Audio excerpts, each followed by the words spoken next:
السلام علیکم۔ آج پیر ہے اپریل کی 22 تاریخ۔ وائس آف امریکہ واشنگٹن کی اردو سروس سے میں ہوں خالد حمید، خبروں کے ایک بلٹن کے ساتھ۔ ایران کے صدر ابراہیم رئیسی 3 روزہ سرکاری دورے پر پاکستان پہنچ گئے ہیں۔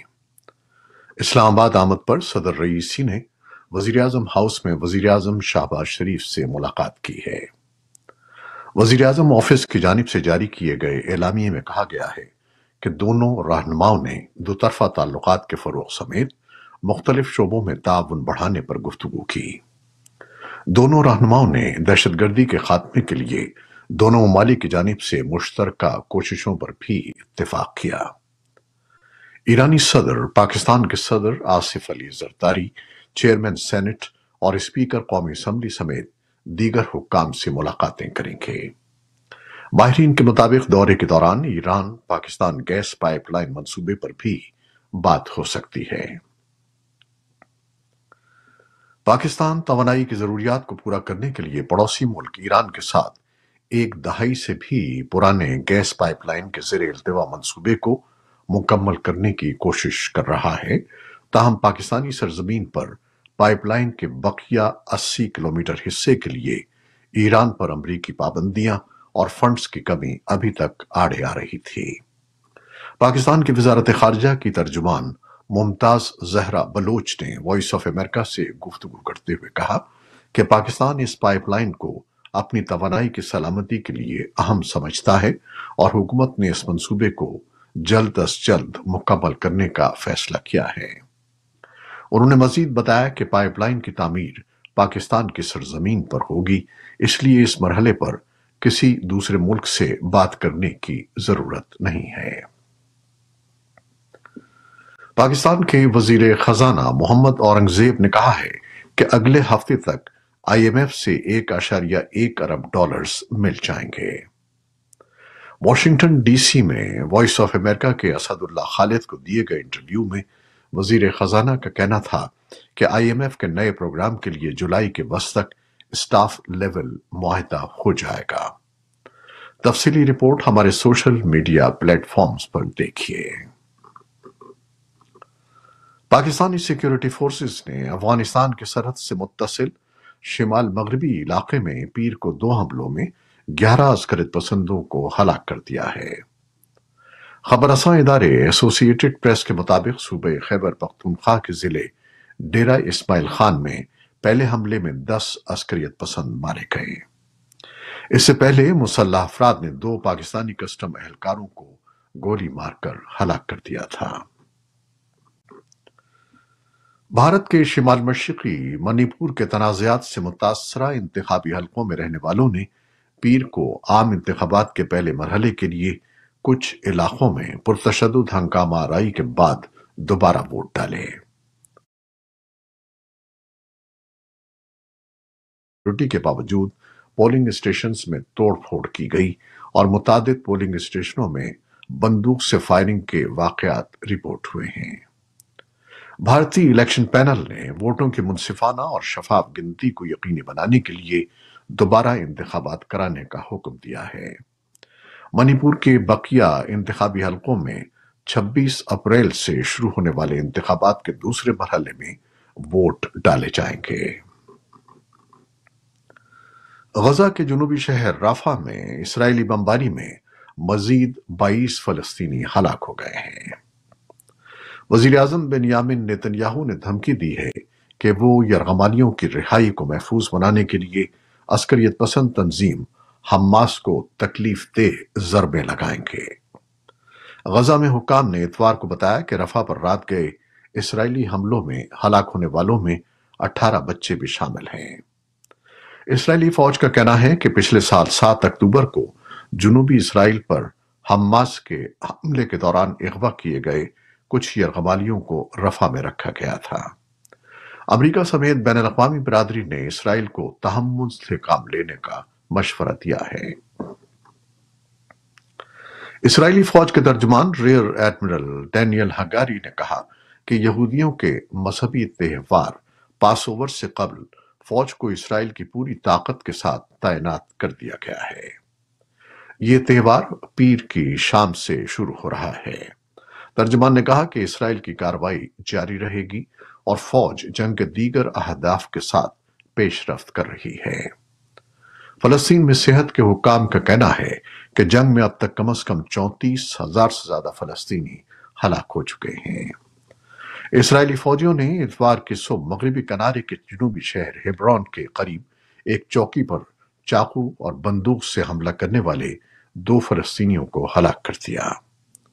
وزارت صحت کے مطابق غزہ میں جنگ کے آغاز سے اب تک مغربی کنارے میں اسرائیلی فوجیوں اور آبادکاروں کے ہاتھوں کم از کم 469 فلسطینی جاں بحق ہو چکے ہیں۔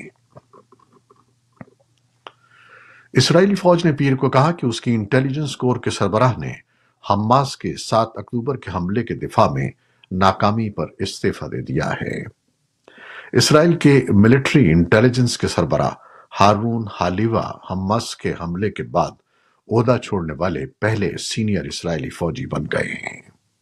حالیوہ نے اکتوبر میں حملے کے فوراً بعد کہا تھا کہ وہ حملہ نہ روک پانے کی ذمہ داری قبول کرتے ہیں۔ عراقی سیکیورٹی فورسز نے کہا ہے کہ شمالی عراق سے اتوار کو رات گئے راکٹ شام میں امریکی زیر قیادت اتحاد کے ایک فوجی اڈے پر فائر کیے گئے۔ ایک امریکی اہلکار نے نام ظاہر نہ کرنے کی شرط پر بتایا کہ عراق سے شام کے علاقے رملان میں اتحادی فوج کے اڈے پر 5 سے زائد راکٹ فائر کیے گئے، تاہم کوئی امریکی اہلکار زخمی نہیں ہوا۔ عراقی سیکیورٹی فورسز نے حملے کے بعد شمالی صوبے نینوا میں ایک بڑا سرچ آپریشن شروع کیا۔ اتحادی افواج کے خلاف یہ کئی ہفتوں میں پہلا بڑا حملہ ہے۔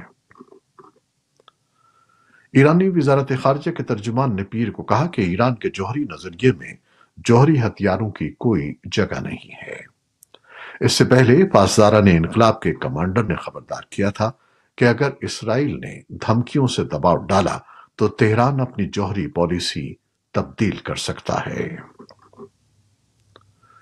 عراقی مسلح دھڑے کتائب حزب اللہ گروپ کی جانب سے ٹیلی گرام میسیجنگ ایپ پر جاری کردہ ایک بیان میں کہا گیا ہے کہ اس نے ایسا کوئی بیان جاری نہیں کیا جس میں کہا گیا ہے کہ اس نے امریکی افواج پر دوبارہ حملے شروع کر دیے ہیں۔ اس تردید سے چند گھنٹے قبل ان گروہوں کی جانب سے ایک اور بیان گردش میں تھا۔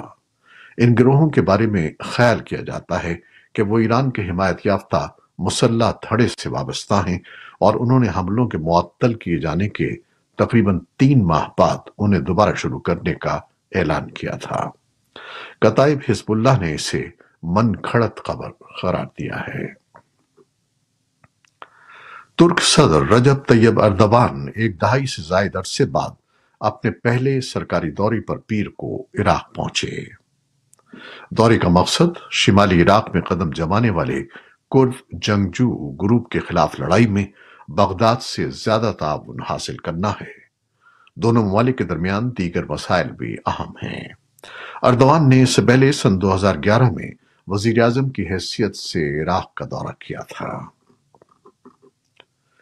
یوکرین کے ملٹری انٹیلیجنس سربراہ کریلو بوڈانوف نے بی بی سی کی یوکرین سروس کو بتایا ہے کہ ہمارا اندازہ ہے کہ مستقبل قریب میں ایک مشکل صورتحال ہمیں پیش آئے گی، لیکن یہ تباہ کن نہیں ہے اور ہمیں اسے سمجھنے کی ضرورت ہے۔ روس نے حالیہ ہفتوں میں مشرقی یوکرین میں نئی کامیابیوں کا باقاعدہ دعویٰ کیا ہے۔ پیر کے روز روس کی وزارت دفاع نے کہا کہ اس کے فوجیوں نے وگلادار سے تقریباً 20 کلومیٹر 12 میل دور نوو میخلاف کے گاؤں پر قبضہ کر لیا ہے۔ اس نے ہفتے کے آخر میں مشرقی قصبے چارسی یوار کے قریب پیش رفت کا بھی اعلان کیا ہے۔ یوکرین کے صدر ولادیمیر زیلنسکی نے کہا ہے کہ روسی افواج 9 مئی تک چارسیو پر قبضہ کرنا چاہتی ہیں۔ امریکہ نے ہفتے کے روز بالآخر ماسکو کی جنگ میں مدد کے لیے $61 بلین کے فوجی امداد کے پیکج کی منظوری دے دی۔ ایران کے سرکاری میڈیا نے بتایا ہے کہ ایرانی شہریوں نے پیر کو عمرے کے لیے سعودی عرب کا سفر کیا، جنہیں تہران اور ریاض کے درمیان اختلافات کی وجہ سے تقریباً 1 دہائی سے روک دیا گیا تھا۔ سرکاری خبر رساں ایجنسی ارنا نے رپورٹ کیا کہ عمرہ زائرین کا پہلا گروپ تہران کے امام خمینی ہوائی اڈے سے سعودی عرب کے لیے روانہ ہوا۔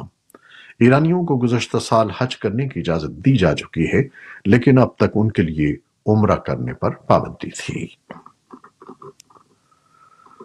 دارالحکومت کولمبو سے تقریباً 180 کلومیٹر مشرق میں ریس کے دوران ایک حادثہ ہوا ہے جسے ہزاروں تماشائیوں نے دیکھا۔ یہ واقعہ چائے پیدا کرنے والی وسطی پہاڑیوں میں پیش آیا۔ پولیس کے ترجمان کا کہنا ہے کہ ہلاک ہونے والے افراد میں سے 4 ریس اہلکار تھے، جبکہ زخمی ہونے والوں میں سے 3 کی حالت تشویشناک ہے۔ ترجمان نے کہا کہ سانحے کی وجوہات جاننے کے لیے تحقیقات شروع کر دی گئی ہیں۔ ٹک ٹاک نے امریکی ایوان سے منظور کیے گئے ایک بل کے بعد آزادی اظہار پر اپنے خدشات کا اعادہ کیا ہے۔ اگر ایپ کے چینی مالک بائٹ ڈانس نے 1 سال کے اندر اپنا حصہ فروخت نہیں کیا تو اس اقدام سے امریکہ میں اس مقبول سوشل میڈیا ایپ پر پابندی لگ جائے گی۔ توقع ہے کہ سینیٹ اس ہفتے اس پر ووٹنگ کرے گی اور صدر جو بائیڈن کا کہنا ہے کہ وہ اس پر دستخط کریں گے۔ ریپبلکن اور ڈیموکریٹک جماعتوں اور دیگر بہت سے امریکی قانون سازوں کا کہنا ہے کہ ٹک ٹاک سے قومی سلامتی کے خطرات لاحق ہیں، کیونکہ چین کمپنی کو اپنے 170 ملین امریکی صارفین کا ڈیٹا شیئر کرنے پر مجبور کر سکتا ہے۔ ٹک ٹاک کا اصرار ہے کہ اس نے کبھی بھی امریکی ڈیٹا کا اشتراک نہیں کیا اور نہ کبھی کرے گا۔ دنیا بھر میں ہر سال 22 اپریل کو عالمی یوم ارض یا انٹرنیشنل ارتھ ڈے منایا جاتا ہے۔ ارتھ ڈے کے موقع پر دنیا بھر میں مختلف تقریبات اور پروگرام کا انعقاد کیا جاتا ہے، جن کا مقصد ماحولیات کے تحفظ کی اہمیت کو اجاگر کرنا ہے۔ سب سے پہلے ارتھ ڈے 22 اپریل سن 1970 کو امریکہ میں منایا گیا تھا۔ اقوام متحدہ کی جنرل اسمبلی نے سن 2009 میں 22 اپریل کو عالمی یوم ارض منانے کی قرارداد منظور کی تھی۔ اس سال ارتھ ڈے کا موضوع پلاسٹک ورسز پلانٹ ہے، جس کا مقصد سن 2040 تک پلاسٹک کے استعمال میں 60% تک کمی لانا ہے۔